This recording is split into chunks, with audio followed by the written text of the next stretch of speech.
सोचिए, 1 अरब से ज्यादा लोगों के लिए एक ही रूल बुक, एक ही नियम पुस्तिका लिखना। ये काम भारत ने आखिर किया कैसे? आज हम इसी की अविश्वसनीय कहानी में उतरने वाले हैं कि आखिर भारत का संविधान बना कैसे। ये कोई एक दिन का काम तो बिल्कुल नहीं था। हमारे संविधान को बनाने का जो सफर था ना, वो दशकों तक चला। ये जो टाइमलाइन है, ये हमें दिखाती है कि कैसे एक छोटे से आइडिया ने इतने बड़े देश की किस्मत को शक्ल दी, जिसकी शुरुआत हुई 1934 में और जो जाकर पूरा हुआ 1950 में। तो अपनी कहानी की शुरुआत हम करेंगे एक चिंगारी से, सिर्फ एक आइडिया से। फिर देखेंगे कि कैसे उस एक आइडिया ने बातचीत की आग जलाई, कैसे एक पूरी असेंबली बनी और कैसे उस असेंबली ने सिर्फ कानून ही नहीं बनाए बल्कि एक राष्ट्र की आत्मा को गढ़ा।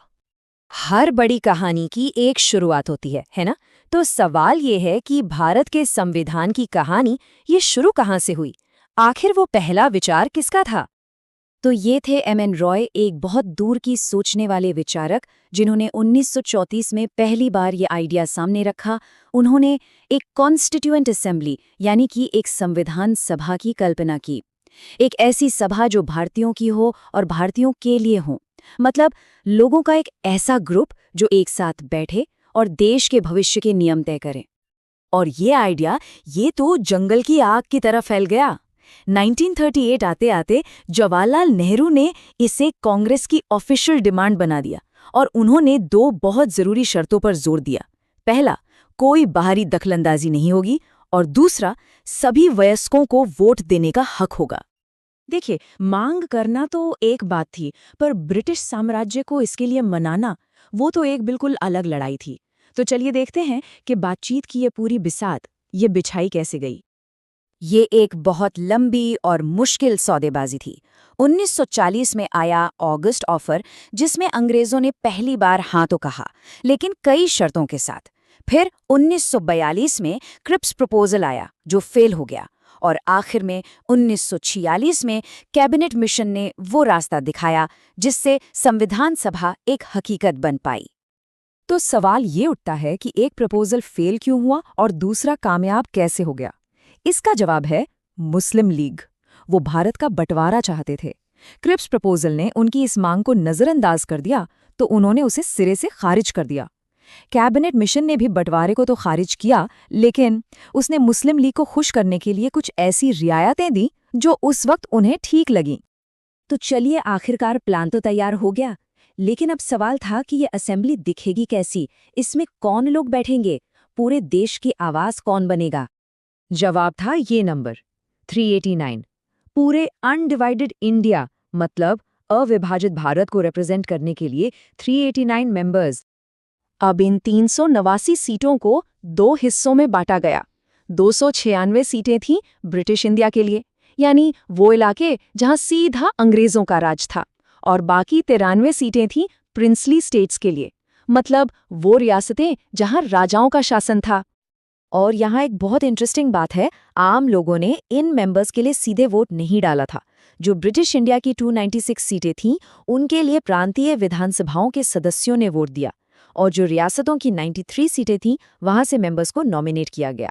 तो ये एक तरह से पार्शली इलेक्टेड और पार्शली नॉमिनेटेड बॉडी थी, जो उस वक्त की कॉम्प्लेक्स पॉलिटिक्स को दिखाती है।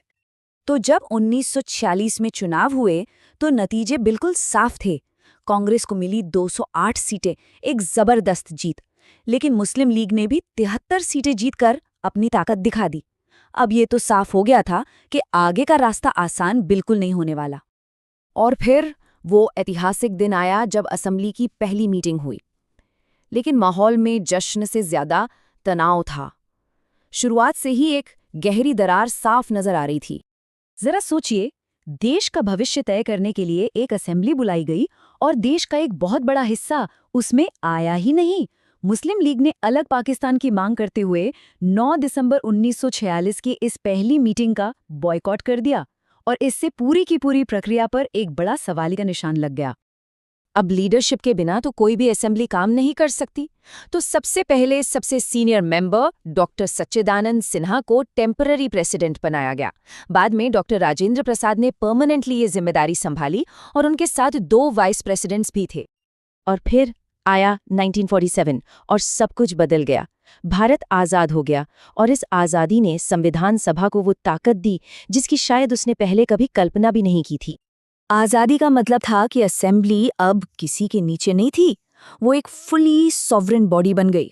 मतलब अब वो कोई भी संविधान बना सकती थी और अंग्रेजों के बनाए किसी भी कानून को बदल सकती थी या खत्म कर सकती थी। असली पावर तो ये थी।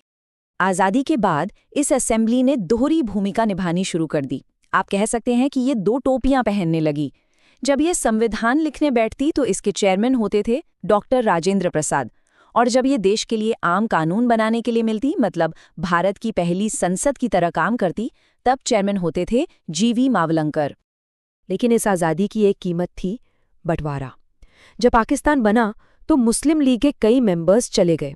इससे असेंबली की जो टोटल स्ट्रेंथ थी वो 389 से घटकर 299 रह गई और इसका पूरा स्वरूप हमेशा के लिए बदल गया।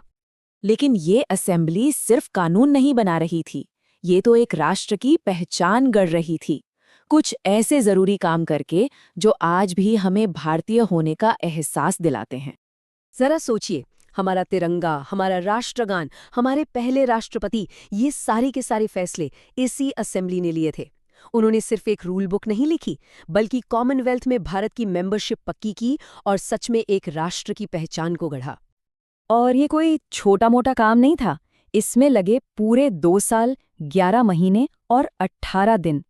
11 सेशंस हुए, करीब 60 देशों के संविधानों को पढ़ा गया और उस जमाने में इस पर 64 लाख रुपए का खर्चा आया। मतलब एक बहुत बहुत बड़ा काम था ये। तो दुनिया की सबसे बड़ी डेमोक्रेसी के लिए एक रूल बुक लिखने में आखिर लगता क्या है? ये सिर्फ कागज पर लिखे हुए शब्द नहीं थे, ये तो 1 अरब लोगों की उम्मीदों, उनके सपनों और उनकी आकांक्षाओं को एक धागे में पिरोने की एक जबरदस्त कोशिश थी। एक ऐसी कहानी जो आज भी हमें इंस्पायर करती है।